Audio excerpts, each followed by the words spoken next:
నెల నెలకు.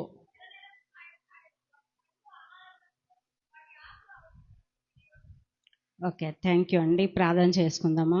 మమ్మల్ని మిక్కిలిగా ప్రేమిస్తున్న మా ప్రియ పరలోకపు తండ్రి, ప్రశస్తమైన నామం బట్టి ప్రభా, మీ బంగారు పాదములకు లెక్కలేనన్ని కృతజ్ఞత స్తుతి స్తోత్రాలు వందనాలు చెల్లించుకుంటున్నాం ప్రభా. శ్రేష్టమైన ఇక మంచి సమయం బట్టి భాగ్యం బట్టి మీకు వందనాలు స్తోత్రాలు చెల్లించుకుంటున్నాం ప్రభా. నేటి ఆరాధనలో మీరు తోడుగా ఉండి నడిపిస్తున్న దాన్ని బట్టి మీకు వందనాలు స్తోత్రాలు చెల్లించుకుంటున్నాం ప్రభా. కొద్ది సమయం తండ్రి మీ వాక్యాన్ని ధ్యానం చేయాలని ఆశిస్తూ ఉంటుండగా ఎన్నికలేని నన్ను మీకు సులువు చాటును మరుపరచండి. నా ద్వారా నాతో మాతో మీరు మాట్లాడండి. మీకు ఆత్మకార్యం జరిగించండి. మీరే మహిమ పొందమని యేసు నామములో అడిగి వేడుకొంచున్నాం తండ్రి, ఆమేన్. హల్లెలూయా. ఇక్కడ మనం చూసుకునేటప్పుడు దేవుని యొక్క లేఖన భాగంలో చదువుబడిన లేఖన భాగాల్లోని ఎన్నో అంశాలు మనకి కనబడుతున్నాయి. ప్రీవియస్ డేస్లో చాలా విషయాలు మనం ధ్యానం చేసాము. ఈరోజు మనం ధ్యానం చేయాలి అని అనుకుంటున్న అంశము చెట్లు ఫలాల గురించి. 12వ వచనం దగ్గరకు వచ్చేటప్పటికి చెట్ల గురించి ఫలాల గురించి రాస్తున్నారు. సో చెట్లు అనేటప్పటికి బైబిల్ గ్రంథంలోని అనేకమైన చెట్లు మనకు కనబడతాయి కదా ఏంటి. హల్లెలూయా. అసలు ఈ మలుపు వచ్చింది అక్కడ చెట్టు దగ్గర కదా ఏంటి. తర్వాత దేవుడు ముగింపు దగ్గరికి వచ్చేటప్పుడు కూడాను చెట్టు ద్వారానే ఆశీర్వచనము దేవుడు పలుకుతున్నారు.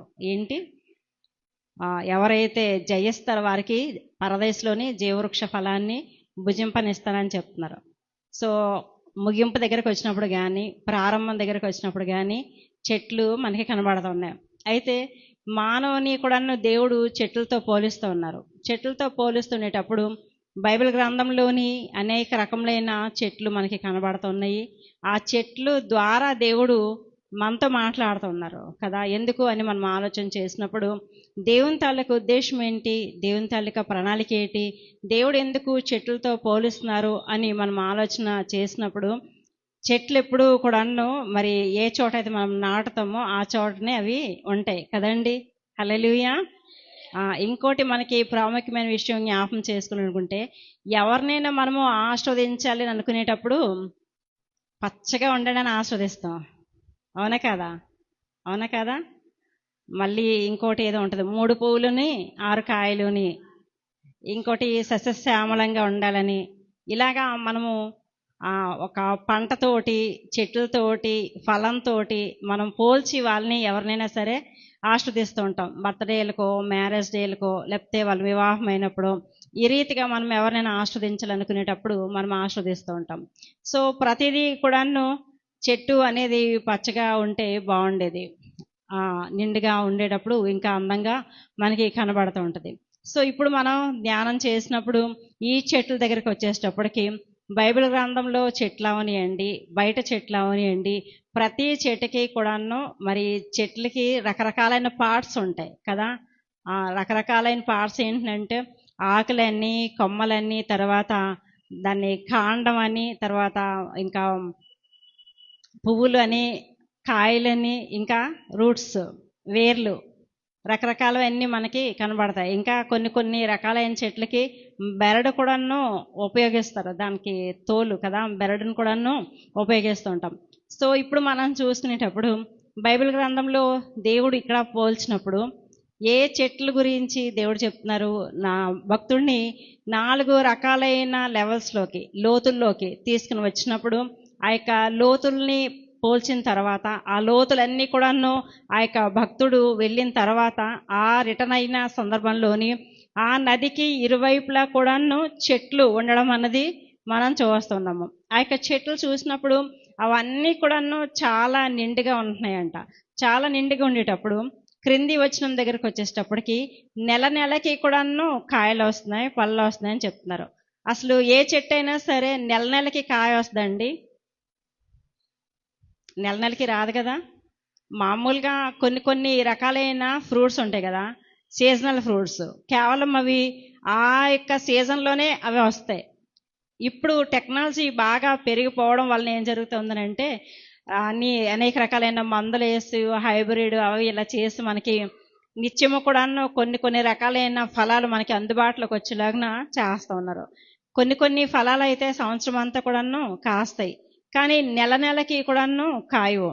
మరి దేవుడు ఎందుకు ఇక్కడ నెల నెలకి కాయలు, చెట్లు, ఫలాలు అని దేవుడు చూపిస్తున్నారంటే, ఫస్ట్ ఆఫ్ ఆల్ దేవుని తాలూకా ఉద్దేశం ఏంటంటే, దేవుడు మానవుని విశ్వాసాన్ని ఆస్వాదించాలని అనుకునేటప్పుడు ఆ యొక్క ఆశీర్వాదము ఆ ఒక్క రోజు ఆ సమయంలోనే కాదు, కానీ ప్రతి నెల అంటే సంవత్సరము 12 నెలలు వస్తాయి. అలాగా 12 నెలలు జీవితాంతము కూడాను ఒక రెగ్యులర్గా దేవుని తాలూకా ఆశీర్వాదం అనేది ఒక కంటిన్యూస్గా ఉండాలని దేవుడు ఆశపడతా ఉన్నాడు. హల్లెలూయా. దేవుని తాలూకా ఆశీర్వాదం అనేది కంటిన్యూస్గా ఉండాలని దేవుడు ఆశపడతా ఉన్నాడు. ఎవరైనా సరే ఉద్యోగం చేసేటప్పుడు ఆ యొక్క ఉద్యోగము నేను 4 రోజులు చేస్తాను చాలు అని చెప్పి ఎవరు అనుకోరు. జీవితాంతము ఓపుకున్నంత వరకు కూడాను ఉద్యోగం చేస్తారు. కొంతమంది రిటైర్ అయిపోయినంత వరకు ఉద్యోగం చేస్తారు బ్రతికుంటే. సో ఈ నేపథ్యంలోని 12 నెలలు కూడాను 12 జీతాలు తీసుకోవాలని ఆశిస్తారు ఎవరైనా సరే. మరి ఒక్క నెల నేను చేశాను, ఈ నెల జీతం వద్దు, నెక్స్ట్ మంత్ కూడా నేను ఫ్రీగా చేస్తానని చెప్పి ఎవరు కూడా అనుకోరు. సో ఇలాగా మనం జ్ఞాపకం చేసుకునేటప్పుడు బైబిల్ గ్రంథంలో అవనియండి, మామూలు యొక్క నిజ జీవితంలో అవనియండి, దేవుని తాలూకా ఉద్దేశము ఎలాగుందో, మనుషుల తాలూకా నడవడి లేకపోతే ఆలోచన విధానము లేకపోతే ప్రవర్తించే విధానము ఆ రీతిగా మనకి కనబడుతుంది. కాబట్టి ఇప్పుడు బైబిల్ గ్రంథంలోని కొన్ని శ్రేష్టమైన వృక్షాలు ఉన్నాయి, కొన్ని శ్రేష్టమైన చెట్లు ఉన్నాయి. ఇక ఆ చెట్లతోటి దేవుడు మనల్ని పోల్చినప్పుడు మానవుని తాలూకా విశ్వాస యొక్క జీవితంలోని ప్రతి స్టెప్ కూడాను ఒక చెట్టుతో దేవుడు పోలుస్తా ఆ చెట్టులో ఉన్న దశలు, ఆ చెట్టులో ఉన్న అభివృద్ధి, ఎదుగుదల ప్రతిదీ మన యొక్క విశ్వాస జీవితానికి, మన యొక్క ఆధ్యాత్మికమైన జీవితానికి లేకపోతే మనకి అవసరమైన రీతిగా ఆశీర్వాదకరంగా ఉండేలాగిన దేవుడు దాన్ని ప్లాన్ చేస్తున్నాడు, చూపిస్తూ ఉన్నాడు. కాబట్టి ఇక్కడ కూడా మనం చూసుకునేటప్పుడు ఆ యొక్క చెట్లన్నీ కూడాను నెలకి కూడాను కాపు ఇస్తున్నట్లు ఇక్కడ మనకి చూపిస్తున్నాడు. సో నెలకి కాపు ఎలాగిస్తాయి, అది సాధ్యం కాదు. పైగా నెలకి అని చెప్పినప్పుడు ఇక్కడ 12 నెలలు అని మనం చూసుకునేటప్పుడు బైబిల్ గ్రంథంలోని 12 అనేది సంపూర్ణతకి సాదృశ్యం అండి. బైబిల్ గ్రంథంలో 12 అనేది సంపూర్ణతకు సాదృశ్యం. కాబట్టి ఆ యొక్క శిష్యుల్లోని 12 మంది శిష్యుల్ని దేవుడు ఏర్పాటు చేసుకుని వాళ్ళు దేవుని తాలూకా పరిచర్యలోని కొనసాగుతున్న నేపథ్యంలో ఒక శిష్యుడు దేవుణ్ణి అప్పగించి ఆ యొక్క శిష్యుడు మరణించిన తర్వాత 11 అనే సంఖ్యతోటే మిగిలిన పరిచర్య కానీ, మరి దేవుడు అప్పగించిన పరిచర్య కానీ వాళ్ళు ముందుకి కొనసాగించకుండా మరలా 12వ వ్యక్తి కొరకు ప్రార్థన చేసి చీట్లేసి 12వ వ్యక్తిని చూస్ చేసుకుని 12 వ్యక్తిని కూడా వాళ్ళు జాయిన్ చేసుకుని మరలా 12 మంది కలిసి ప్రార్థన చేసుకుని వాళ్ళు ముందుకి పరిచర్యకు కొనసాగినట్లు మనం చూస్తూ ఉన్నాము. అలాగనే దేవుడు 12 గోత్రాలని దేవుడు ఎన్నుకున్నాడు. ఇలాగా మనం చూసుకుంటే 12 రకాల బైబిల్ గ్రంథంలో అనేకమైనవి మనకి కనబడుతున్నాయి. కాబట్టి 12 అనేది సంపూర్ణతకి సాదృశ్యము. కాబట్టి దేవుడు మన యొక్క జీవితంలోని ఏదైనా ఒక కార్యం చేయాలనుకున్నా, ఏదైనా ఒక ఆశీర్వాదం ఇవ్వాలనుకున్నా, దేవుడు ఏదైనా ఒకటి మొదలు పెట్టాలనుకున్నప్పటికీ కూడాను దాన్ని ఒక సంపూర్ణ రీతిలో ఇవ్వాలి, చేయాలనుకున్నది దేవుని తాలూకా చిత్తమై ఉన్నదండి. హల్లెలూయా, హల్లెలూయా. కాబట్టి ఈ యొక్క దినాన్ని దేవుడు మన ద్వారా లేకపోతే మనలోని మన విషయంలోని మన నుండి కూడాను దేవుడు అలాగనే కోరుకుంటా ఉన్నాడు. 12 రకాలైన ఫలాలు మనం పొందుకోవాలి. మరి ఒక చెట్టు ఏదైనా ఉంటే ఆ యొక్క చెట్టు ఏదైనా ఒక ఫలము ఒకే ఫలాన్ని ఆ చెట్టు ఇవ్వగలదు. ఆ చెట్టు ఆ ఫలము దాని యొక్క సీజన్లో ఇవ్వగలదు. లేకపోతే కొన్ని కొబ్బరికాయలో లేకపోతే జాంకాయలో ఇలాంటివి కొన్ని ఉంటాయి. అవి అంత సంవత్సరం పొడుగునా కూడాను కాస్తూనే ఉంటాయి. సో విశ్వాస యొక్క జీవితం దగ్గరకు వచ్చేటప్పటికి విశ్వాసి తన యొక్క జీవితంలో అనేక రీతిలుగా ఫలించాలి అన్నది దేవుని తాలూకా ఉద్దేశమైనది. కాబట్టి ఆ యొక్క దేవుని తాలూకా ఉద్దేశం ప్రకారము మనము ఎలాగా ఫలించాలి, ఏమేమి ఫలించాలని దేవుడు చెట్లు చూపించి ఆ చెట్ల తాలూకా ఫలాల్ని సాదృశ్యంగా మనకు చూపించి మనకి నేర్పిస్తున్నారండి. సో మనము గతంలోని ఒక ఒలివ చెట్టు గురించి అలాగనే ద్రాక్ష చెట్టు గురించి కూడా మనం నేర్చుకున్నాం. ద్రాక్ష చెట్టు దగ్గర నేర్చుకునేటప్పుడు ద్రాక్ష చెట్టు దగ్గరికి ఆ 3 రకాలైన గంపల్ని మనం చూస్తాం. ఆ 3 రకాలైన గంపలు ఏంటంటే, ఒకటి ఖాళీ గంప, రెండవది కారు ద్రాక్షల గంప, మూడవది మంచి ద్రాక్షల గంప. 3 గంపలు మనం చూసాం.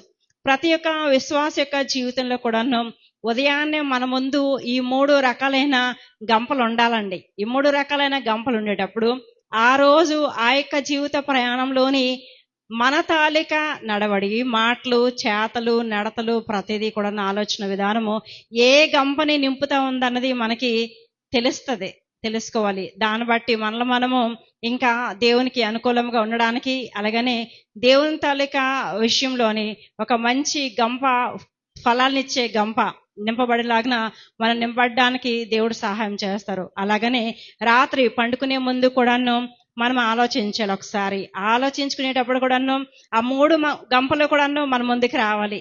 ఈ రోజంతా ప్రయాణంలోని ఈ 3 గంపల్లోని నేను ఏ గంపని నింపానో, నా యొక్క క్రియలు, మాటలు, ఆలోచన ఏ గంపని నింపాయి అన్నది మనం ఆలోచన చేసుకునేటప్పుడు దేవుడు మనతో మాట్లాడతారు. ఆ విధంగా దేవునికి మనకి ఒక సన్నిహిత సంబంధ బాంధవ్యం అనేది ఏర్పడుతుంది. హల్లెలూయా.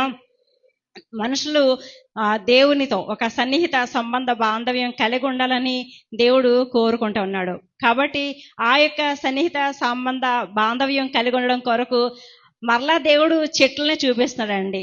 బ్రీఫ్ గా చెట్లు మనం చూద్దాం. మనం ఫస్ట్ ఏ చెట్టు దగ్గరికి అయితే మానవుడిని దేవుడు వెళ్ళొద్దని చెప్పాడో ఆ యొక్క చెట్ల దగ్గరికి మానవుడు వెళ్ళి ఆదాము హవ్వగారు ఆ యొక్క ఫలాలు తిన్నారో, ఆ యొక్క ఫలాలు తిన్న తర్వాత ఫస్ట్ చెట్టు ఏంటంటే వాళ్ళు దాక్కున్నారు. ఒక చెట్టు వెనకతల వాళ్ళు దాక్కున్నారు. దాక్కున్న తర్వాత దేవుడు వాళ్ళని పిలిచినట్లు మనం చూస్తున్నాము. రెండవది ఏంటి అని మనం చూసినప్పుడు ఇశ్రాయేలు జనాంగం అందరూ కూడాను ఐగుప్తు నుంచి కనానుకు వెళ్తున్న నేపథ్యంలోని వాళ్ళకి మారా అనే స్థలంకి వచ్చినప్పుడు ఆ మారా నీళ్ళు ఎలాగున్నాయంటే చేదుగా ఉన్నాయి. కాబట్టి దేవుడు వాళ్ళకి పరిష్కారం ఏంటి చెప్పారు అంటే చెట్టును కొట్టి దాంట్లో వేయమంటున్నారు. ఇది ఒక రెండవ చెట్టు, పరిష్కారానికి చెట్టు మనం చూస్తున్నాం. మూడవ చెట్టు ఏంటని మనం చూసినప్పుడు యేసుప్రభువారు ఈ లోకంలో ఉంటున్నారు, పరిచర్య చేస్తున్నారు. పరిచర్య చేస్తున్న నేపథ్యంలోని ఆయన్ని చూడాలి అని అనుకుని జక్కయ్య ఒక చెట్టు ఎక్కాడు. చెట్టు ఎక్కిన తర్వాత యేసుప్రభువారు ఆ చెట్టు దగ్గరకు వచ్చి పైకి చూసి తన యొక్క కన్నులెత్తి ఆ చెట్టు పైన ఉన్న జక్కయ్యని చూసి, జక్కయ్య త్వరగా కిందికి దిగు, నేను నీ ఇంటికి రావాల్సినది అని చెప్తున్నాడు. 4వ చెట్టు ఇది మనకి. 5వ చెట్టు ఏంటి అని మనం చూసినప్పుడు యేసుప్రభువారి యొక్క సిలువ 5వ చెట్టు. ఈ 5వ చెట్టు సిలువ పైన వేలాడాడు యేసు. ఆ యొక్క చెట్టు కొమ్మతోటో లేకపోతే చెట్టు ద్వారా చేయబడిన మ్రానది దానిపైన యేసుప్రభువారు వేలాడరు. ఎందుకనంటే మొదటి చెట్టు ఆదాము పాపం చేస్తే దాచింది. కాబట్టి ఇప్పుడు ఆయన బాహాటముగా ఆ యొక్క శిలువపైకి ఎక్కి అదంతా కూడా ఆయన మోసి ఇప్పుడు మానవుణ్ణి ఆ యొక్క చీకటిలోంచి మళ్ళీ వెలుగులోనికి తీసుకొచ్చి వెలుగులో నుంచి దేవుని తల్లిక క్రియలు, కార్యాలన్నీ కూడాను ప్రచురం చేయాలన్నది దేవుని తల్లికి ఉద్దేశం అండి. హల్లెలూయా. కాబట్టి పేతురు గారు చక్కగా రాస్తారు కదా. పేతురు రాసిన మొదటి పత్రికలోని 2వ అధ్యాయం 9వ వచనం అనుకుంటున్నాను. అక్కడ రాస్తారు, చీకట్లో నుండి మిమ్మల్ని పిలిచిన వాని గుణాతిశయములను ప్రచురం చేయ నిమిత్తము మీరు రాజులైన యాజక సమూహంగా ఉన్నారు అని తెలియచేస్తున్నాడు. హల్లెలూయా, హల్లెలూయా. కాబట్టి ఈ యొక్క దినాన్ని ఆ యొక్క చెట్లు వాటి విధానంలోని అవి ఉపయోగపడ్డాయి. సో ఇప్పుడు మనము కూడాను ఆ దేవునికి ఉపయోగపడాలి అని దేవుడు కోరుకుంటా ఉన్నాడు. ఇంకా మనం జ్ఞాపకం చేసుకునేటప్పుడు దేవుని తాలూకా పరిచర్యలోని యేసుప్రభువారు పుట్టినది మొదలుకొని ఆయన సిలువ వేయబడినంత వరకు కూడాను కొన్ని రకాలైన చెట్లు ఉపయోగపడ్డాయి. హల్లెలూయా. ఆ యొక్క చెట్లు ఏంటి? ఫస్ట్ ఆయన బిగినింగ్ ఒక పశువుల తొట్లోని ఆయన పరుండు పెట్టబడ్డాడు. అది ఒక చెట్టు కొమ్మతో చేయబడిన తొట్టి అది. అలాగనే యేసుప్రభువారు పరిచర్య చేసిన నేపథ్యంలోని నావలోని వాళ్ళలోని పడవల్లో ప్రయాణం చేశారు కదా, అది కూడా ఒక చెట్టుతో తయారు చేయబడిన ఒక చెక్క. కాబట్టి ఈ యొక్క దినాన్ని ఒక చెట్టు అనేది పలు విధాలుగా అది ఉపయోగపడుతుంది. దాని ఆకులు కూడా ఉపయోగపడతాయి, దాని తాలూకా వేర్లు కూడా ఉపయోగపడతాయి, కొమ్మలు ఉపయోగపడతాయి, పువ్వులు ఉపయోగపడతాయి, కాయలు పళ్ళు కూడా ఉపయోగపడతాయి, మొద్దు కాండం కూడాను ఉపయోగపడుతుంది. బైబిల్ గ్రంథంలో ఎప్పుడైనా దేవుని చిత్తమైతే ఈ తాలూకా ఇవన్నీ కూడాను ప్రాముఖ్యతలు దేవుడు దేన్ని ఉద్దేశించి రాయించారో మనం ధ్యానం చేద్దాము. ఈ యొక్క దినాన్ని ఈ 12 రకాలైన కాపు ఒక చెట్టు ఇవ్వలేదు, కానీ మానవుణ్ణి ఇవ్వడానికి దేవుడు ఇష్టపడుతూ ఉన్నాడు. కాబట్టి ఆ ఫలాలు ఏంటి దేవుడు కోరుకుంటున్నాడు అన్నది మనము సింపుల్గా చూద్దామండి. ఫస్ట్ ఆఫ్ ఆల్ మనం చూసినప్పుడు ఆ మొదటి చెట్టు మనం చూద్దాం రండి. ఆది కాండంలోని 3వ అధ్యాయం దగ్గరకు వచ్చేటప్పటికి మనకి ఒక మాట కనబడుతుంది, 7వ వచనము. అప్పుడు వారిద్దరి కన్నులు తెరవబడెను. వారిద్దరు అంటే ఆదము హవ్వ కన్నులు తెరవబడను. వారు తాము దిగంబర్లమని తెలుసుకొని అంజూరపు ఆకులు కుట్టి తమకు కచ్చడములను చేసుకునిరి అని రాస్తున్నారు.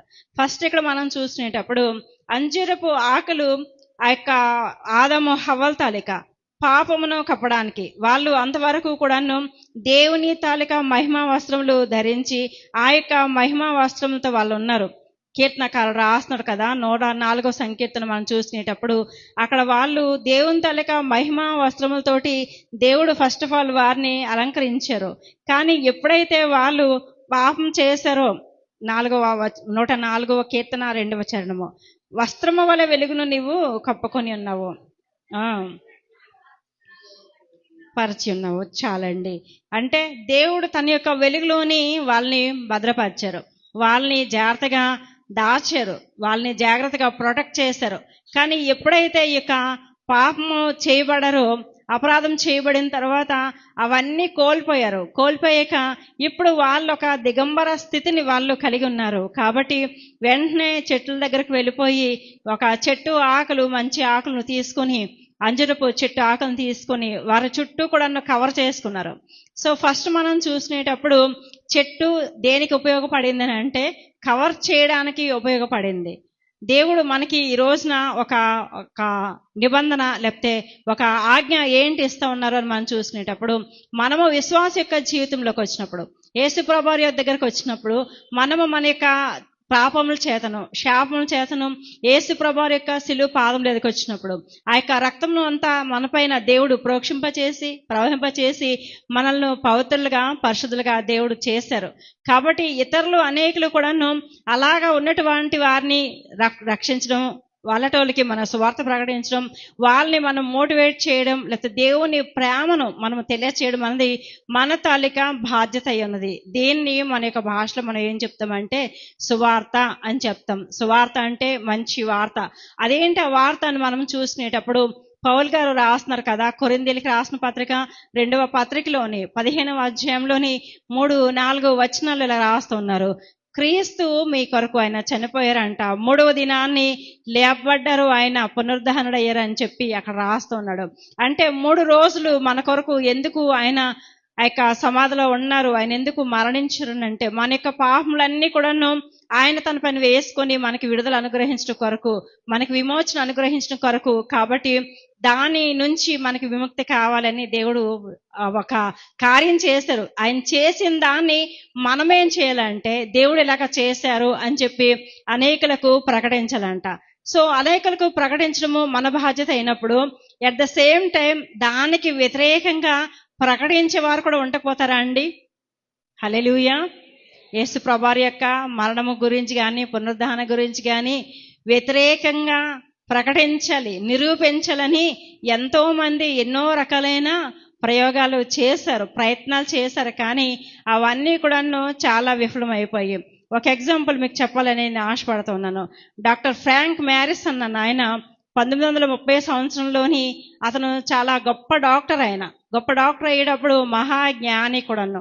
చాలా మంది ఆయన దగ్గరకు వచ్చి నీకు చాలా డబ్బు ఇస్తాం, లేకపోతే నీకు ఎంత కావాలంటే అది ఇస్తాం, ఏది కావాలంటే అది ఇస్తాం, నువ్వు పరిశోధనలు చేసి యేసు ప్రభువారి యొక్క మరణము అబద్ధమని, ఆయన తలక పునరుద్ధానము అబద్ధమని నువ్వు నిరూపించాలి అని చెప్పారండి. చెప్పినప్పుడు ఆయన ఎన్నో రకాలైన ప్రయత్నాలు చేశారు. ఆయన ఎన్నో రకాలైన ప్రయత్నాలు చేసిన తర్వాత ఆ ప్రయత్నాల్లో అతను తెలుసుకుంది ఏంటంటే యేసు ప్రభువారి యొక్క మరణము సత్యము, ఆయన తాలూకా పునరుద్ధానం సత్యము. హల్లెలూయా. గట్టిగా చప్పట్లు కొట్టి దేవుని యొక్క నామాన్ని మహింపడదామా? ఆయన ఆ యొక్క రీతిగా ఎప్పుడైతే తెలుసుకున్నాడో ఆయన ఒక పుస్తకం రాస్తారండి. ఆ పుస్తకం ఏంటంటే హూ మూడ్ ద స్టోన్, ఆ రాయిని ఎవరు దొర్లించారు, ఎవరు పొర్లించారు అనేది ఆయన ఒక గొప్ప పుస్తకం రాశారు. కాబట్టి అనేక మంది శాస్త్రవేత్తలు, అనేక మంది డాక్టర్లు దేవుని తాలూకా మరణం అబద్ధమని, దేవుని తాలూకా పునరుద్ధానం అబద్ధమని చెప్పాలి, రుజువు చేయాలి అని ఎన్నో రకాల ప్రయత్నాలు చేసి వాళ్ళు మరలా యేసు ప్రభుని తెలుసుకుని యేసు ప్రభు నిజమైన దేవుడని వచ్చారండి. హల్లెలూయా, హల్లెలూయా. యేసు రక్తము ప్రతి పాపం నుండి మనల్ని విమోచిస్తూ ఉంది. హల్లెలూయా. ఏ మానవుని యొక్క జీవితంలోని పాపము కప్పవేసి దేవుని తాలూకా మహిమ వస్త్రాలను కోల్పోయేలాగా చేసిందో, దేవుని తాలూకా వెలుగును కోల్పోయేలాగా చేసిందో యేసు రక్తం వచ్చి మరలా ప్రతిదీ కూడా పునరుద్ధరించింది. హల్లెలూయా, హల్లెలూయా. కాబట్టి ఇలాగా మనం చూసినప్పుడు ఎప్పుడైతే యేసు ప్రభువారు పునరుద్ధరణ అయిపోయిన తర్వాత ఆ తర్వాత కాలంలో వచ్చిన శాస్త్రవేత్తలు అవనియండి, డాక్టర్లు అవనియండి, ఒకటి కూడాను పరిశోధించడం మనం చూస్తూ ఉన్నాము. లేవికాండము 17వ అధ్యాయంలోని 11వ వచనంలో ఒక మాట మనకు కనబడుతుంది, రక్తంలో ప్రాణం ఉంది అని చెప్పేసి. కానీ ఆ వాక్యము చదివిన తర్వాత కానీ డాక్టర్లు ఇంకా నిజంగా రక్తంలో ప్రాణం ఉందా అని ప్రయత్నం చేశారు, దాన్ని ప్రయోగం చేసి దాన్ని కనుగొనాలి అని అనుకున్నారండి. కాబట్టి 1630వ సంవత్సరంలోని విలియం హార్వే అనే ఒక డాక్టరు ప్రయోగాలు చేసి ప్రయత్నాలు చేసి రక్తంలో ప్రాణం ఉంది అని కనుక్కున్నాడండి. యేసు ప్రభు అదేమీ లేకుండానే మానవుని సృష్టించిన తర్వాత ఆయన తాలూకా జీవవాయువును ఊదిన తర్వాత నరుడు జీవాత్మ అయ్యాడు కదా. జీవాత్మ అయిన తర్వాత నరుని యొక్క శరీరంలోకి యేసు ప్రభువారి యొక్క రక్తము ప్రవహించడము, తర్వాత రక్తం తాలూకా విలువ, రక్తంలో ప్రాణముందని దేవుడు ఇవన్నీ కూడాను మోషే ప్రవక్త ద్వారా వందలు వేల సంవత్సరాల క్రితమే ఆయన తెలియచేశారండి.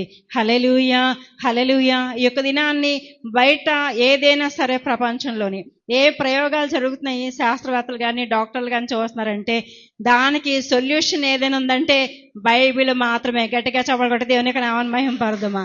హల్లెలూయా, హల్లెలూయా. ప్రపంచంలో ఉన్న అనేకమైన పుస్తకాలన్నీ మనకి ఎంతో ఇన్ఫర్మేషన్ ఇస్తాయి, కానీ బైబిల్ ఒకటే మనకు ట్రాన్స్ఫర్మేషన్ అనుగ్రహిస్తుంది. హల్లెలూయా. మన యొక్క జీవితాలను, మన యొక్క బ్రతుకులను మార్చేది ఏంటంటే, రూపాంతరణ అనుగ్రహించేది ఏంటంటే కేవలము బైబిల్ మాత్రమే.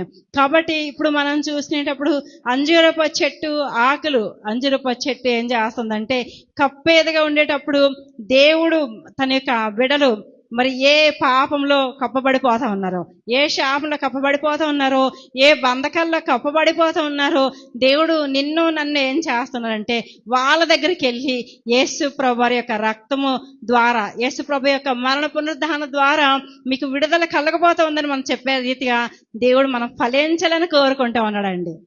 హల్లెలూయా, హల్లెలూయా.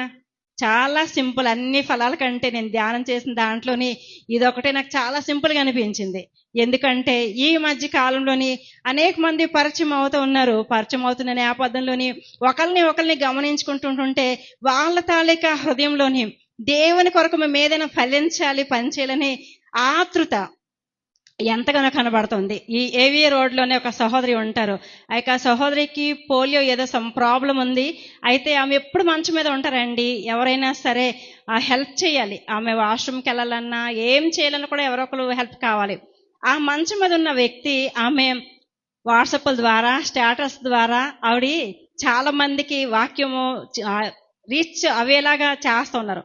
అలాగా వాళ్ళకి రీచ్ అయిన తర్వాత ఆమె దగ్గరికి వారిని రప్పించుకొని పుస్తకాలు, తర్వాత బైబిల్స్ ఇవ్వడం ఆవిడ ప్రారంభిస్తున్నారు. అప్పుడప్పుడు కలుస్తూ ఉంటారు. మన చర్చికి రారులేండి, మన చర్చి కాదు ఆవిడ. అయినప్పటికీ కూడా నేను ఆవిడ ఎవరి ద్వారా తెలుసుకున్నారు. అప్పుడప్పుడు నాకు ఫోన్ చేసి రామ్మ మనం ప్రార్థన చేసుకుందాం అంటారు. మేము ప్రార్థన చేసుకుందాం మనం వెళ్ళేటప్పుడు జ్ఞాపకం చేసుకునే విషయాలు ఇవన్నీ కూడా చెప్తూ ఉంటారు అనమాట. ఈ మంత్లో నీ ముగ్గురికి బాప్తిసం ఇప్పించనమ్మా అని చెప్తారు. హల్లెలూయా. ఆవిడకి ఏటీ లేదు, ఆవిడక సువార్తికురాలు కాదు, ఆవిడ యొక్క సేవకురాలు కాదు, ఏమీ కాదు. కానీ ఆమె చూడండి, దేవుడికి ఇలా చెయ్యాలి, దేవుడు నన్ను రక్షించారు కాబట్టి ఆ యొక్క ప్రేమ తెలుసుకోలేకుండా కప్పబడిపోతున్న ప్రజలకి దేవుని ప్రేమ తెలియచేసి ఈ రీతిగా కార్యం చేయాలనుకుంటున్నాను అని ఆవిడ తాలూకా ఉద్దేశము దేవుడు అలాగే నెరవేరుస్తున్నారు. గతంలో నేను ఒక సహోదరికి చెప్పాను, ఆవిడ కూడా ఈ ఫోన్ మెసేజ్ ద్వారా స్టేటస్ ద్వారా ఎంతో మందికి చెప్తూ ఉన్నారు అని చెప్పాను కదా. అప్పుడప్పుడు వాడికి మా స్తుతుల పుస్తకాలు బైబిల్స్ ఇస్తూ ఉంటాను. ఎప్పుడు కూడా బైబిల్స్ కొనేస్తూ ఉంటానండి. రీసెంట్గా ఆవిడ ఒక మెసేజ్ చేశారు, నాకు 10 స్తుతుల పుస్తకాలు వాగ్దానాలు బైబిల్స్ కావాలని చెప్పి. హల్లెలూయా. ఆవిడ ఎలాంటంటే ఆవిడ హస్బెండ్ చాలా భయంకరమైన విగ్రహారాధన అతను. అసలు ఆవిడ బైబిల్ కూడా బట్టల్లో దాచిపెట్టుకుంటారు ఆవిడ. అంతా అలాంటి రిస్ట్రిక్టెడ్ పరిస్థితుల్లోని అలాంటి ఇంట్లో ఆమె ఉండి ఎంతమందికి దేవుణ్ణి ప్రకటిస్తున్నారంటే, రీసెంట్గా ఇక్కడే బైబిల్స్ ఇచ్చాను నేను, స్తుతుల పుస్తకాలు వాగ్దానాలు ఇచ్చాను నేను. ఎప్పుడు కూడా నేను బైబిల్స్ కొంటూ ఉంటాను. రీసెంట్గా ఒక సహోదరులు వచ్చి 5 బైబిల్స్ ఇచ్చి ఇవి ఎవరికైనా ఇవ్వండి అని చెప్పారు. హల్లెలూయా. సో ఒక్కొక్కరు ఈ రీతిగా దేవునికి ఉపయోగపడుతున్నారు, ఫలిస్తున్నారు. ఏం చేస్తున్నారండి? ఫలిస్తున్నారు. మనం ఏదో చేస్తున్నామని కాదు, ఫలిస్తున్నారు. వాళ్ళకి తెలియకుండానే వాళ్ళ తాలూకా అకౌంట్లోని దేవుని తాలూకా క్రెడిట్ని సంపాదించుకుంటున్నారు. వృక్షం దగ్గరికి వచ్చేటప్పటికి ఆ యొక్క వృక్షము ఫలిస్తుంది కదా, ఆ ఫలించే చెట్టు దగ్గరికి మనం వచ్చినప్పుడు ఆ చెట్టు దగ్గర ఎప్పుడైనా నిల్చొని తిట్టారా ఎవరైనా? హల్లెలూయా. అందరూ ఇక్కడ ఉన్నారా? చిన్నప్పుడు నాకు హై స్కూల్ అనుకుంటున్నా ఒక చెట్టు ఉంటుంది, టామరిన్ ట్రీ అనుకుంటున్నాం. ఒక రాజుగారు తోటలోని చెట్టు ఉంటుంది అనమాట. చెట్టు ఉంటే రాజుగారికి తలకి కొమ్ములు వస్తాయి. కొమ్ములు వస్తే ఆ రాజుగారు బయటికి రాకుండా ఇదంతా కవర్ చేసుకుంటూ ఉంటారు. కవర్ చేసుకునేటప్పుడు మంత్రి గారు ఒకసారి సడన్గా చూసేస్తారు. చూసిన తర్వాత ఈ మంత్రి గారు ఏంటంటే, ఆయన ఏదైతే చూస్తారో, ఆయన ఏదైతే వింటారో, ఎవరికొకరు చెప్పకపోతే ఆయనకి మనసు ఏ మాత్రం కూడా కుదిరిపడదనమాట. ఆయన కడుపు ఇలాగెలా పొంగిపోతూ ఉంటుంది. సో ఇప్పుడు ఈయన ఏం చేస్తున్నారు, ఎవరికి రాజుగారు ఏం చెప్పారంటే, నువ్వు ఎవరికేం చెప్పావా, నేను చంపేస్తాను అని చెప్పాడు. కాబట్టి ఇతను ఏం చేయాలో తెలియక ఆ రోజు ఎవరికి చెప్దామా అని చూసినప్పుడు ఎవరికి చెప్పకూడదు, ఎవరు చెప్తున్నా మళ్ళీ రాజుగారు చెప్పేస్తారేమో, నా తలక తీసేస్తాడు రాజు అని చెప్పి భయపడుతున్నాడు. కాబట్టి ఒక రోజు వెళ్ళిపోయి ఆ యొక్క చింత చెట్టు దగ్గరికి వెళ్ళిపోయి చెప్తాడు, రాజుగారు కొమ్ములు వచ్చే తెలుసా నీకు అని చెప్తాడనమాట. చెప్పిన తర్వాత అక్కడ స్టోరీ అయిపోద్ది. ఆ తర్వాత కొద్ది కాలం తర్వాత ఆ రాజుగారు ఆ యొక్క ఆస్థానంలోని వాయిద్యాలు వాయించడానికి కొన్ని రకాలైన డప్పులన్నీ అవి ఇవి తయారు చేస్తారన్నమాట. ఈ చెక్కను తీసి తయారు చేస్తారు. చెక్కను తీసి తయారు చేసిన తర్వాత ఒకరోజు ఆ యొక్క ఆస్థానంలోని కార్యకలాపాలు జరుగుతాయి కదా. జరుగుతూ ఉంటే అక్కడ ఆ రాజుగారు జరుపుతున్నారు, వాయిద్యాలు వాయిస్తున్నారు. వాయిద్యాలు వాయిస్తూ ఉంటే ఆ వాయిద్యాలు వాయించే సౌండ్ రాకుండా రాజుగారికి కొమ్ములు వచ్చే తెలుసని వాయిస్తా ఉన్నాయంట. అవి ఏంటండి, అవి ఏం పలుకుతున్నాయో తెలుసా? వీళ్ళు ఇలాగ కొడతా ఉంటారు కదా కర్ర ఇన్స్ట్రుమెంట్స్ తోటి కొడతా ఉంటే ఆ సౌండ్ అటు ఇవ్వకుండా ఏవి అంటున్నాయంటే, రాజుగారికి కొమ్మలు వచ్చే తెలుసా అని చెప్తున్నాయంట. సో ఈ యొక్క దినాన్ని చెట్లు మనకి గుణపాఠాలు నేర్పిస్తాయి. సో చెట్టు దగ్గరికి వెళ్ళి, నువ్వేం చెట్టువి, నీకు ఒక ఫలం లేదు, ఏమీ లేదు అని మనం తిట్టినా కూడాను దానికి ఏమాత్రం కూడా చలనం ఉండదు. అలాగనే ఫలించే చెట్టు దగ్గరికి వెళ్ళి, ఏంటి నువ్వు ఎంత మంచిగా ఫలించవు, నువ్వేంటి గొప్ప అనుకుంటున్నావా, నువ్వు అలాగనుకుంటున్నావా ఇలాగనుకుంటున్నావా అని మనం తిట్టినా కూడా దానికి చలనం ఉండదు. ఇంకో కాయలేని చెట్టు దగ్గరికి వెళ్ళి, నువ్వు కాయలేదేంటి, నువ్వు అలడదాను ఇల్లడదాను అని చెప్పినా కూడా దానికి చలనం ఉండదు. కాబట్టి ఈ యొక్క దినాన్ని దేవుడు మనకి ఏంటి నేర్పిస్తున్నాడంటే, చెట్టుకి ఏది మంచి వచ్చినా చెడ్డొచ్చినా కూడా ఒక చలనం ఉండదు. కాబట్టి విశ్వాస యొక్క జీవితంలో దినదినము కూడా ఎదిగి వర్ధిల్లాలి, ఫలించాలనుకునేటప్పుడు పొగడ్తలకి పొంగిపోకూడదు, విమర్శలకి కృంగిపోకూడదు. హల్లెలూయా. హల్లెలూయా. ప్రతిదీ కూడాను థ్యాంక్ యూ జీసస్ అనేలాగా మనం తీసుకోవాలి. మంచి వచ్చినా దేవా నీకు వందనాలు, చెడ్డొచ్చినా నీకు వందనాలు అని మనం అనుకోవాలి. ఇంకా మనం చూసుకునేటప్పుడు ఈ చెట్టు బాగా ఫలిస్తుంది అనుకుందాం, ఈ చెట్టు ఫలించట్లేదు అనుకుందాం. ఈ చెట్టు వచ్చి నేను ఫలించట్లేదు కదా, నువ్వెందుకు ఫలిస్తున్నావు, నువ్వు ఫలించుకు అని చెప్తే ఏమైనా చలనం ఉంటుందా అండి? లేదు కదా. ఇది అనకపోయినది ఫలిస్తూ ఉంటుంది. విశ్వాస యొక్క జీవితంలో కూడాను మనం నేర్చుకోవాలి. విశ్వాసులు చాలా మంది, మీరందరూ చాలా మంచి వాళ్ళు. బయట సంఘాలకు వెళ్తూ ఉంటాను కదా, అప్పుడప్పుడు వాళ్ళ తాలూకా ప్రేయర్ రిక్వెస్ట్లు మీకు చెప్తున్నాను నేను. వాళ్ళు ఫలించరు, ఇంకొకరిని ఫలించనివ్వరు. అంటే మేము ఏ పని చేయము, మీరు కూడా ఏ పని చేయకండి. మేము సహకరించం, మీరు సహకరించకండి అని అనుకుంటారు. కానీ చెట్టుని దేవుడు ఎందుకు చూపిస్తున్నాడంటే, ఎవరు ఏదన్నా కూడాను ఈ చెట్టు ఏ టైంలో ఫలం ఇవ్వాలో ఆ టైంలో ఫలాన్ని ఇస్తుంది. హల్లెలూయా, హల్లెలూయా. కాబట్టి ఈ అంజూరపు చెట్టు దగ్గరకు మనం వచ్చినప్పుడు మరలా న్యాయాధిపతుల గ్రంథం దగ్గరకు వద్దాం. దీని తాలూకా విషయము యొక్క అంజూరపు చెట్టు ఏమని స్టేట్మెంట్ ఇస్తుందో మనం చూద్దామండి. స్థిరత్వాన్ని గురించి మనము ఇప్పుడు మాట్లాడుకున్నాం. రెండో పాయింట్ ఏంటంటే స్థిరత్వము, స్థిరంగా ఉండేది. మంచి వచ్చినా చెడొచ్చినా లేకపోతే ఏదైనప్పటికీ కూడా ఒక స్థిరత్వాన్ని మనం చూస్తూ ఉన్నాము. న్యాయాధిపతుల గ్రంథంలోని 9వ అధ్యాయంలోని 10వ వచనము, చెట్లు నీవు వచ్చి మమ్మను ఏలమని అంజూరపు చెట్టును అడగగా, అంజూరపు చెట్టు చెట్ల మీద రాజునై ఉండి ఇటు అటు ఊగుటకు నా మాధుర్యమును నా మంచి ఫలములను నేనియ్యక మానుదునా అని చెప్తా ఉంది.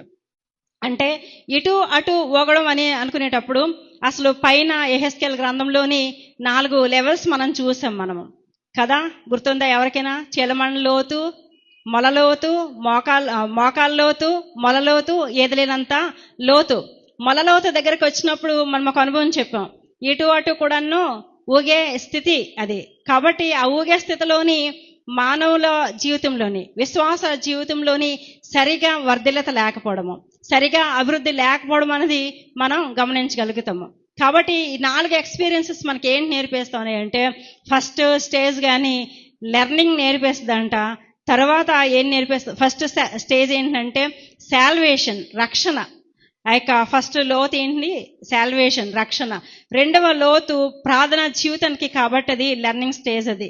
మూడవ స్టేజ్ ఏంటంటే ఆ యొక్క మొలలోతు దగ్గరకు వచ్చి ఇలాగెలాగ ఊగే స్టేజ్లోని దేవుని కొరకే ఆతృత పడాలి అని దేవుడు కోరుకుంటా ఉన్నాడు.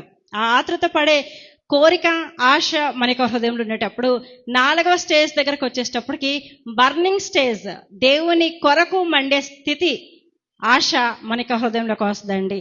హల్లెలూయా, హల్లెలూయా. కాబట్టి ఇక్కడ మనం చూసినప్పుడు దేవుని తాలూక లేఖన భాగము ఈ రీతిగా తెలియచేస్తుంది. ఇక్కడ ఇక చెట్టు ఏం చెప్తుంది? ఇటు అటు ఊగుతున్నాను అని చెప్తుంది. ఎవరు ఇటు అటు ఊగుతారో చూద్దాం రండి. యోబు గ్రంథం దగ్గరకు వద్దాం మనం. యోబు గ్రంథము 1వ అధ్యాయంలోని 7వ వచనము, 2వ అధ్యాయంలోని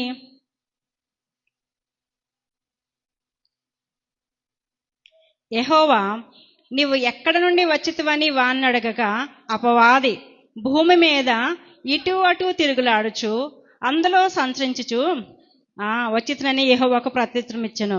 2వ అధ్యాయంలోని 2వ వచనము, యెహోవా నీవు ఎక్కడి నుండి వచ్చితివని వాణ్ణి అడగగా, అపవాది భూమిలో అది కదండి.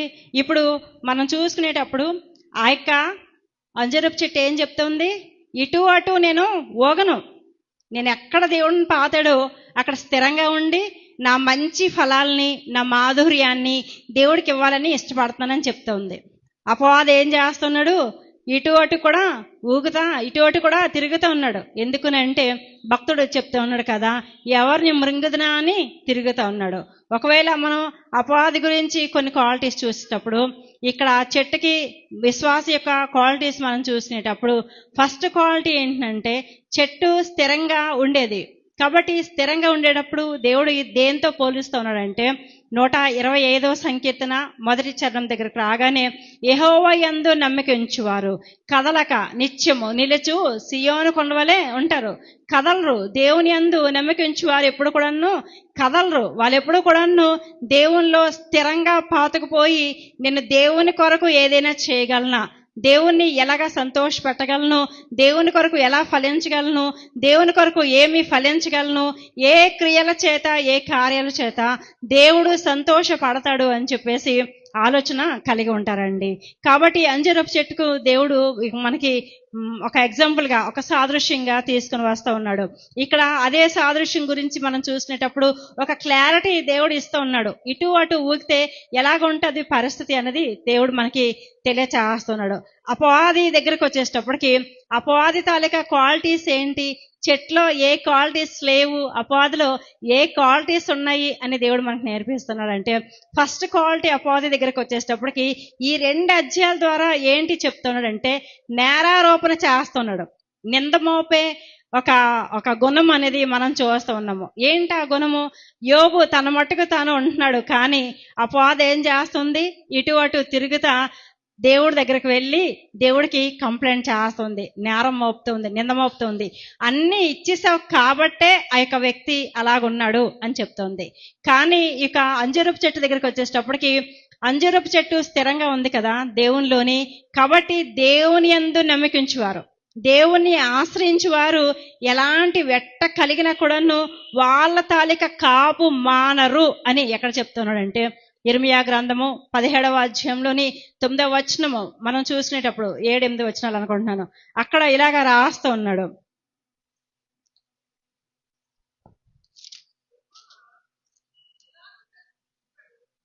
ఏడు యెహోవాను నమ్ముకున్నవాడు ధన్యుడు, యెహోవా వానికి ఆశ్రయంగా నుండును. వాడు జలముల యొద్ద నాటబడిన చెట్టు వలె నుండును, అది కాలువల వారను దాని వేళ్ళు తన్నును, వెట్ట కలిగినను దానికి భయపడదు. దాని ఆకు పచ్చగా నుండును, వర్షము లేని సంవత్సరంన చింత నొందదు, కాపు మానదు. హల్లెలూయా, హల్లెలూయా. ఈరోజు ఎంతమంది ఏ సోర్సు లేదు, అన్ని ద్వారాలు మూసుకుపోయాయండి, పరిష్కారం కనబడట్లేదనండి, ఎలాగే జీవితం కొనసాగిపోద్దని అనుకుంటున్నారేమో. హల్లెలూయా. యెహోవాను ఆశ్రయించి వారికి ఏ మేలు కొదవి ఉండదంట. గట్టిగా చప్పట్లు కొట్టి దేవునికి నామమును మహింపరదం. హల్లెలూయా, హల్లెలూయా. ప్రక్క వాళ్ళకి షేక్ హ్యాండ్ ఇచ్చి చెప్పండి, ఏ మేలు కొదవై ఉండదు, ఏ మేలు కూడా కొదువై ఉండదు. ఈ రోజు దేవుడు చెప్తున్నాడు, శ్రేష్టమైన మేలు దేవుడు మీకు అనుగ్రహించబోతా ఉన్నాడు. ఏమో దేవుడికి అసాధ్యమైంది ఏది లేదు. ఆయన ఏ ద్వారం తెరుస్తారో, ఆయన మనకి ఒక సోర్స్ ని క్రియేట్ చేస్తారో మనకి తెలియదు. హల్లెలూయా. ఆయనలో మనం స్థిరంగా ఉన్నప్పుడు, ఆ యొక్క స్థిరంగా ఉన్న సమయంలోని మరి యోబు యొక్క జీవితంలోని వెట్ట అంటే అది వెట్ట కాదు, నిజంగా భయంకరమైన శ్రమ వచ్చింది. కానీ దేవుడు ఏం చేస్తున్నారంటే యోబు స్థిరంగానే ఉన్నాడు ఆయన తాలూకు విశ్వాసంలోని. ఏదేమైనా దేవా నీకే వందనాలు స్తోత్రాలు అనుకుంటున్నాడు. ఇందాక నేను చెప్పాను కదా, చెట్టు దగ్గరికి వెళ్ళి పచ్చిగా మనం తిట్టినా కూడాను ఏ మాత్రం చలనం ఉండదు, బాగా పొగడినా కూడా ఏమాత్రం చలనం ఉండదు. విశ్వాస యొక్క జీవితం కూడాను అలాగే ఉండాలి. నేను దేవునిలోనే ఉంటున్నాను, ఏదైనా దేవా నువ్వే, అలా పాట ఉంటుంది కదా, అంతా నా మేలుకే. హల్లెలూయా. ఆ పాట మన నోటెంబడి ఎప్పుడు కూడా ఉండాలండి. ఆ మాట ఎప్పుడు కూడా మనం పలికగా ఉండాలి. తండ్రి నీ కొందనాలు స్తోత్రాలు, ప్రతిదీ నీ కొందనాలు స్తోత్రాలు అని చెప్పుకునేటప్పుడు దేవుడు మనం ఫలించడానికి కృప అనుగ్రహిస్తాడు. హల్లెలూయా. ఆ ఫలం ద్వారా అనేకులు ఆస్వాదించబడడానికి దేవుడు కృప అనుగ్రహిస్తారు. ఒక చెట్టు ఉందంటే చెట్టు తాలూకా ఫలము ఒక్క వ్యక్తే తింటారా, ఒక కుటుంబమే తింటారా అని మనం ఆలోచన చేసినప్పుడు, ఒక వ్యక్తి ఒక కుటుంబం కాదు, అనేక మంది కుటుంబాలు తింటారు. హల్లెలూయా, హల్లెలూయా. దేవుడు అందుకే నిన్ను షార్ప్ చేస్తున్నాడు. హల్లెలూయా. అనేకులకు ఆశీర్వాదకరంగా ఉండడానికి దేవుడు ఇష్టపడుతూ ఉన్నాడు. ఇంకా మనం చూసుకునేటప్పుడు రెండవది మన స్థిరత్వం మనం చూసాం. ఇంకా మనం చూసుకునేటప్పుడు దేవుడు మన ద్వారా ఏం కోరుకుంటూ ఉన్నాడు అని మనం చూసినప్పుడు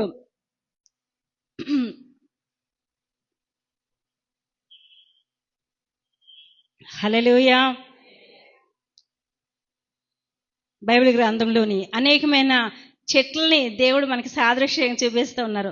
ఈ నేపథ్యంలోని ఒక్క అంజూరపు చెట్టు గురించి మనం ధ్యానం చేస్తున్నప్పుడు, లేకపోతే దాని తాలూకా ఫలాలు మనం ధ్యానం చేస్తుంటప్పుడు ఇలా రాస్తూ ఉన్నారు. రండి చూద్దాము.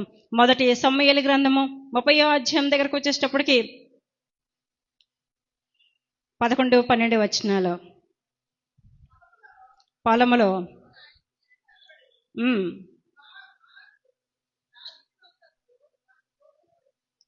వాడు 3 రాత్రింబగళ్ళు అన్నపానములు ఏమీ పుచ్చుకొనలేదని తెలుసుకొని వానికి భోజనం పెట్టి దాహం ఎచ్చి అంజూరపు అడలోని ముక్కను 2 ద్రాక్ష గెలలను వానికిచ్చిరి.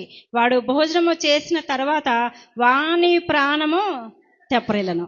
హల్లెలూయా. మనల్ని దేవుడు ఎలా ఉంచుతా ఉన్నాడంటే, మనల్ని దేవుడు ఆదరిస్తూ ఉన్నాడు, మన ద్వారా ఇతరులు ఆదరించబడేలాగానే దేవుడు మనల్ని వాడుకుంటూ ఉన్నాడండి. హల్లెలూయా. మన మాటల ద్వారా, మన ప్రవర్తన ద్వారా, మన క్రియల ద్వారా, మన స్వభావం ద్వారా ఇతరులు ఆదరించబడడానికి దేవుడు మనల్ని వాడుకుంటున్నాడు. ఆ చెట్టు తాలూకా ఫలము, ఒక ఐగుప్తీయుడు, ఒక అన్యుడు అలాగ వెళ్ళిపోతున్నారు. వీళ్ళు దేవుడి బిడ్డలు. అక్కడికి ఆల్రెడీ ఒక యుద్ధం జరుగుతూ ఉంది. వీళ్ళేమో వాళ్ళని వెంటాడుతూ ఉన్నారు. కానీ అతను చూడగానే ఒక అన్యుడు దొరికాడురా, మన శత్రువు దొరికాడురా, ఇంకిన్ని వదలకూడదు, ఏసేద్దాం అని చెప్పేసి అని అనుకోలేదు. హల్లెలూయా. కాబట్టి అక్కడ వాళ్ళు ఏం చేస్తున్నారు, వెంటనే మనకి ఆహారం పెట్టారు. ఎంత మంచి ఆహారము! ద్రాక్ష గెలల్ని, అంజురపు తాలూకా మొక్కలను కోసి పెట్టి అతన్ని ఆదరించారు. కాబట్టి దేవుడు మనల్ని ఆదరించే ఫలం దేవుడు మన ద్వారా కోరుకుంటున్నాడండి. ఏ ఫలం కోరుకుంటున్నాడు? ఆదరించే ఫలము. ఎవరికైనా బాగాలేదనుకోండి, వెళ్ళిపోయి ఇంకా అసలు మీ రోగం బాగుపడదండి, అసలు అబ్బే ఇంకా లాభం లేదండి, డాక్టర్ ఇచ్చే రిపోర్ట్ కంటే మన మాటలు ఇంకా వాళ్ళని వెంటనే 4 రోజుల కంటే ముందే టికెట్ తీసుకునేలా చేస్తున్నాము. నో, ఈ రోజు నుంచి అలాగ ఉండకూడదు. నిజంగా ఒకవేళ అక్కడ ఇంపాసిబుల్ ఉందనుకుందాం, ఇంకా అసాధ్యమే అనుకుందాం, అయినప్పటికీ కూడా మనం ఏం చెప్పాలి?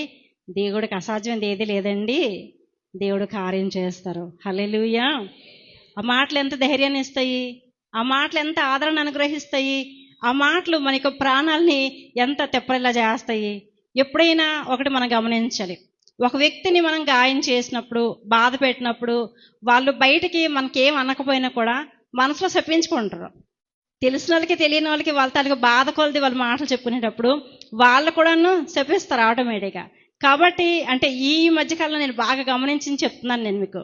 అప్పుడు ఆ యొక్క శాపం అనేది ఇవతల వ్యక్తికి ఆశ్వాదకరంగా ఉంటుందా, సంతోషకరంగా ఉంటుందా అండి? ఏంటి చెప్తారా? చెప్పండి. ఉండదు కదా.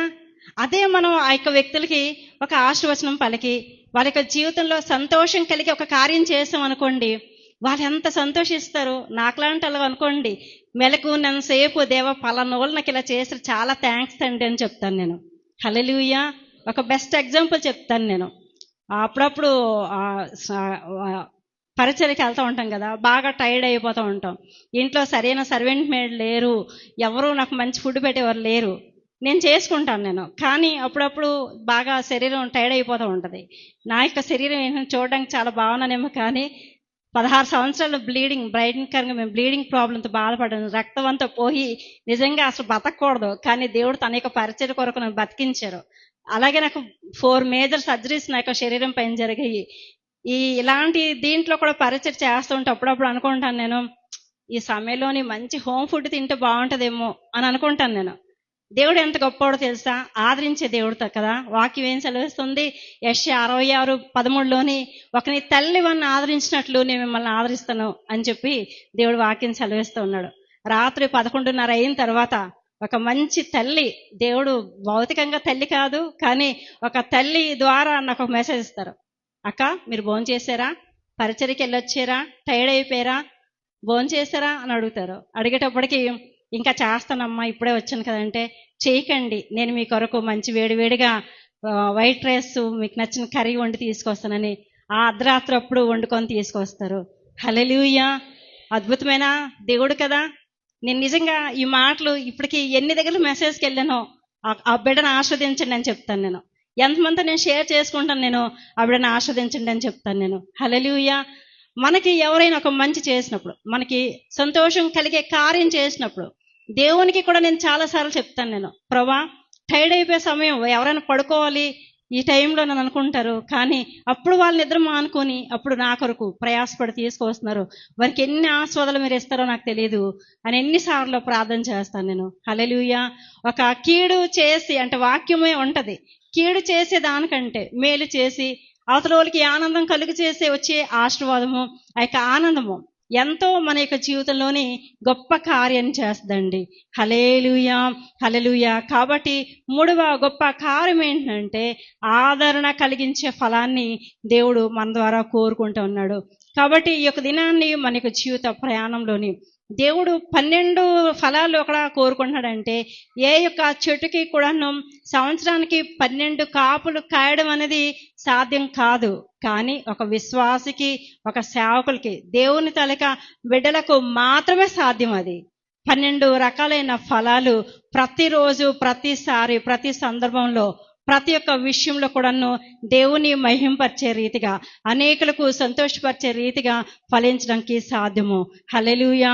ఈరోజు అక్కడ దేవుడు చెప్తున్నాడు కదా, అందుకనే అక్కడ దేవుడు చెప్తున్నాడు 12 రకాలైన ఫలాలు దేవుడు మనకు అనుగ్రహిస్తున్నాడు. మనము కూడా అదే రీతిగా ఆస్వాదించబడాలి, మనం కూడా అదే రీతిగా సంతోషంగా ఉండాలి అని దేవుడు కోరుకుంటూ ఉన్నాడు. మన ద్వారా కూడాను ఇలాగే కార్యములు జరగాలని దేవుడు కోరుకుంటూ ఉన్నాడు. కాబట్టి ఈ యొక్క దినాన్ని ఇలాంటి మాటలు మనకి జీవితంలో ఎంతో ప్రభావితం చేస్తాయి. లాస్ట్ అండ్ ఫైనల్ గా ఒక మంచి జరిగిన సంఘటన మీకు చెప్పి నేను ముగించాలని ఆశపడుతూ ఉన్నాను. యేసు ప్రభువారి యొక్క శిలువ మరణాన్ని ఉద్దేశించి ప్యాషన్ ఆఫ్ క్రైస్ట్ అని చెప్పి ఒక మంచి మూవీ తీశారండి. ఆ మూవీ తీసినప్పుడు ఆ మూవీ చూసిన వాళ్ళంట ఏడవకుండా ఉండలేరంట. నేను చూడలేదు, కానీ చెప్పిన వాళ్ళు నేను విన్నాను. అయితే ఇంతకీ ఏం జరిగిందంటే, అందులో ఒక హీరో యాక్ట్ చేస్తున్నారు. ఆ యొక్క హీరో ఎవరంటే జిమ్ కార్వెల్ అనే హీరో అందులోని యాక్ట్ చేస్తున్నారు.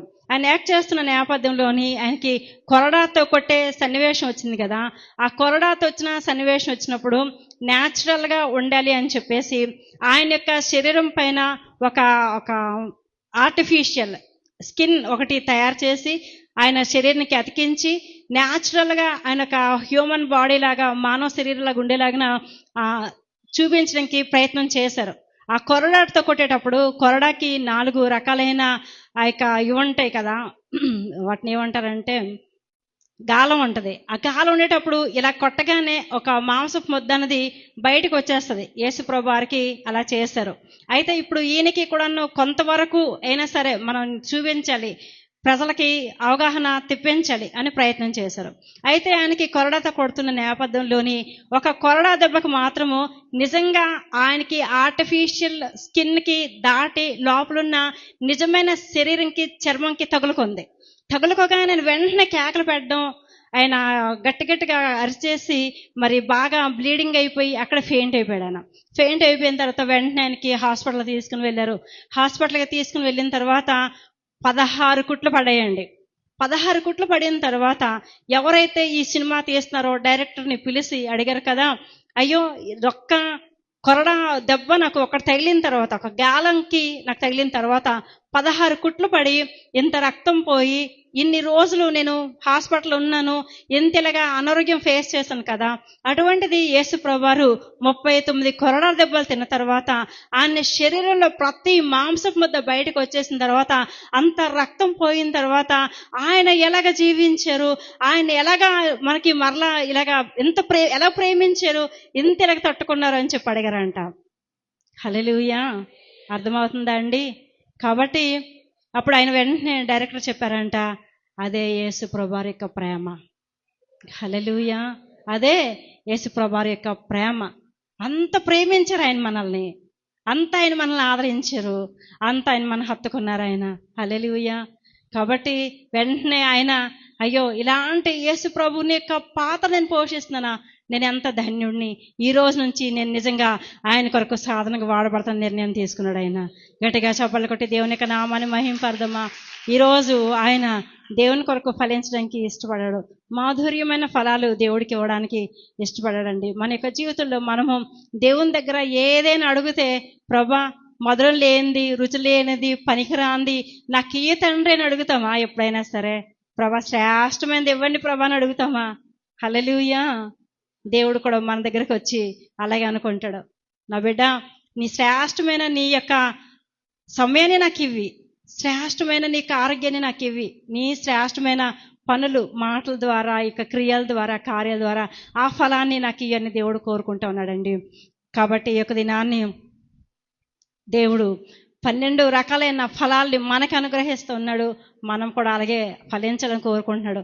నేను ఒక 3 4 చెప్పాను, ఏంటి 12 చెప్పలేదని మీరు అనుకోవద్దు, సమయం లేదు కాబట్టి ఒక ఎగ్జాంపులర్గా ఉండడానికి, ఒక మాదిరికరంగా ఉండడానికి ఒక 3 4 పాయింట్లు మాత్రమే చెప్పాను. కానీ ఒక్కటి మాత్రము చాలా ప్రాముఖ్యమైనది, చాలా శ్రేష్టమైనది, చాలా విలువైనది ఏంటంటే, ఒక చెట్టుని సంరక్షించే దానికంటే దేవుడు నిన్ను నన్ను కూడాను ఎంతగానో సంరక్షిస్తూ ఉన్నాడు, పోషిస్తూ ఉన్నాడు, కాపాడుతున్నాడు. 121 సంకీర్తన మనం చదువుకునేటప్పుడు 6 సార్లు అక్కడ చెప్తాడు కాపాడుతున్నాను అని చెప్పేసి.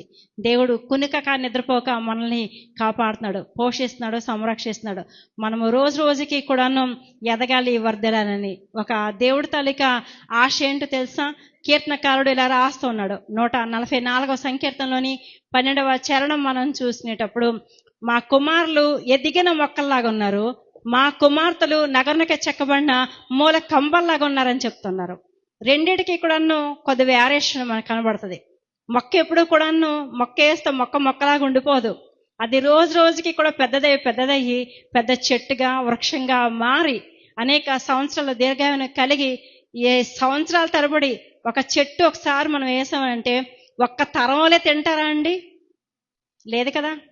ఇప్పుడు మన తరంలో వేసాం అనుకోండి, మనం తింటాం, మన పిల్లలు ఎన్ని తరాలైనా ఆ వృక్ష ఫలాలు తింటారు. కాబట్టి దేవుడు అలాగ ఉండాలని కోరుకుంటున్నాడు. నగరకే చెక్కబడిన మూల కంబాలంటే మన చర్చిలో కూడా పిల్లర్స్ మనకు కనబడుతున్నాయి. ఏ భవనమైనా, ఏ భవంతైనా పిల్లర్స్తో కట్టబడుతుంది. ఆ పిల్లర్స్ ఉన్న స్ట్రాంగ్నెస్ని బట్టి, ఆ స్థిరత్వాన్ని బట్టి, ఆ బలాన్ని బట్టి దానిపైన కట్టబడిన బిల్డింగ్ అన్నది ఆధారపడి ఉంటుంది. అంటే దేవుడు మనకి ఏం చెప్తున్నారంటే, నీ మీద నా మీద కూడాను పరలోక రాజ్యం కట్టబడడం అనేది ఆధారపడిందని దేవుడు తెలియచేస్తున్నారు. హల్లెలూయా! ఎంత గొప్ప ధన్యత, ఎంత గొప్ప బాధ్యత మనకి దేవుడు అనుగ్రహించారు. అలాంటి మంచి ఫలాలు ఫలించే రీతిగా దేవుడు మనల్ని ఆల్రెడీ ఆస్వాదించేశాడు. ఆదికాండం 1:28 వచనం మనం చూసుకునేటప్పుడు, మీరు ఫలించండి, అభివృద్ధి పొందండి, విస్తరించండి, భూమిని నిండించండి, పరలోకాన్ని కూడా నిండించండి దేవుడు తెలియచేస్తున్నాడు. హల్లెలూయా! చిన్న ప్రార్థన చేసుకుందామా?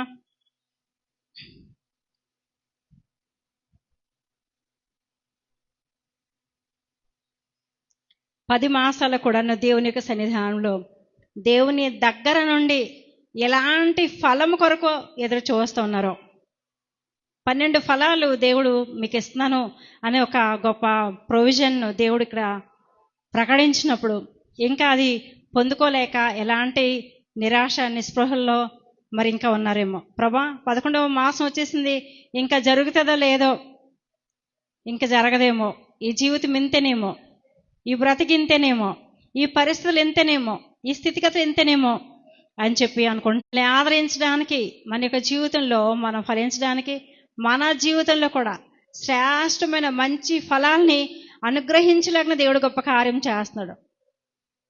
దావీదు మహారాజు ఒక మంచి మాట చెప్తున్నారు, నేనైతే దేవుని మందిరంలో పచ్చని ఒలివ చెట్లాగా ఉంటున్నానని చెప్పి, దేవుని సన్నిధిలో సంపూర్ణ సంతోషం కలదని దేవుని తలక లేఖన భాగం తెలియచేస్తుంది. ఇప్పుడు మన మధ్య ఉన్నాడండి.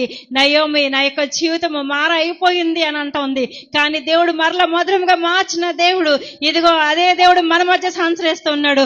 మరల మీ యొక్క జీవితంలో దేవుని తలక ఆశీర్వాదాలు పునరుద్ధరించబడడానికి దేవుడు కార్యం చేయబోతా ఉన్నాడండి. మరల మీ జీవితంలో మధురానుభూతులు అనుగ్రహించడానికి దేవుడు కార్యం చేయబోతున్నాడు. మధురమైన ఫలాలు తినే రోజు రాబోతున్నది దేవుడు తెలియచేస్తున్నాడు. అటువంటి రీతిగా దేవుడు కార్యం చేయబోతున్నాడండి. దేవుడికి అసాధ్యమైనది ఏది లేదు. శారమ్మ గారు అనుకుంటున్నారు కదా, నా యొక్క జీవితంలో ఇంకెప్పుడు మధురమైన ఫలం నేను చూడలేను, అనుభవించలేను అనుకున్నారు. కానీ దేవుడు చెప్తూ ఉన్నాడు, నాకు అసాధ్యమైనది ఏదైనా ఉన్నదా అని చెప్పాడండి. ఆ యొక్క వయసులోనే ఇంకా ఎలాంటి ప్రతికూలమైన పరిస్థితుల్లో కూడా మధురాన్ని ఫలము తినే రీతిగా దేవుడు కార్యం చేసి నోటి నిండా నవ్వుని ఆనందాన్ని ఒక మాతకు అనుగ్రహించాడండి. అదే దేవుడు ఈ రోజు మన మధ్య మనతోటి సంచరిస్తూ ఉన్నాడు, మనలోని కూడా కార్యం చేయబోతున్నాడు.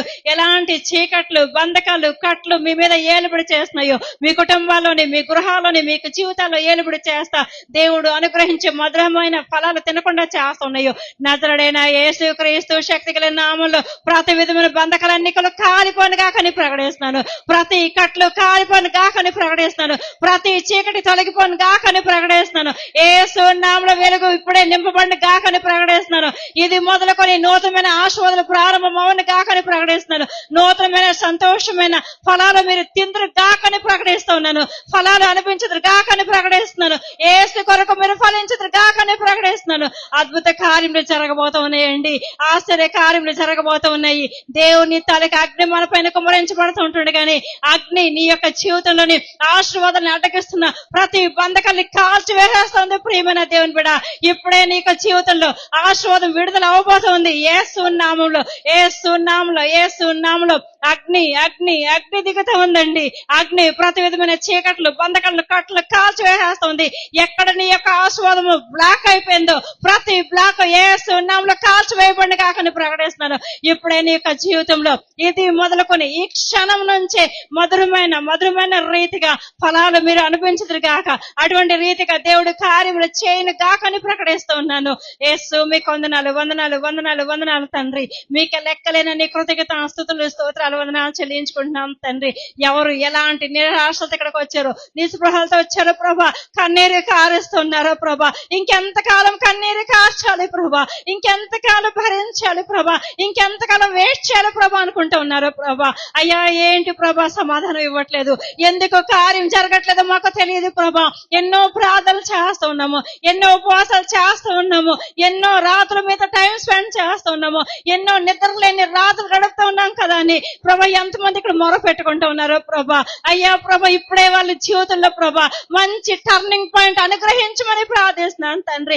ఇప్పుడే రిలీజ్ చేయండి ప్రభా, ఇప్పుడే విడుదల చేయమని ప్రార్థిస్తున్నాను తండ్రి. అయ్యా మీకు వందనాలు స్తోత్రాలు ప్రభా. వారి బాధ తప్పితే హృదయాలన్నీ కూడా ప్రభా, ఆ గాయపడిన హృదయాలన్నీ కూడా ప్రభా నేను మంచి ఫలాలు మీరు అనుగ్రహించి ఆ గాయాలన్నీ మీరు కట్టమని ప్రార్థిస్తా ఉన్నాను తండ్రి. ఆ కన్నీరంతా కూడా ప్రభా నేను సంతోష భరితములుగా నేను ఆనంద బాష్పాలుగా తీర్చిదిద్దమని ప్రార్థిస్తున్నాను ప్రభా.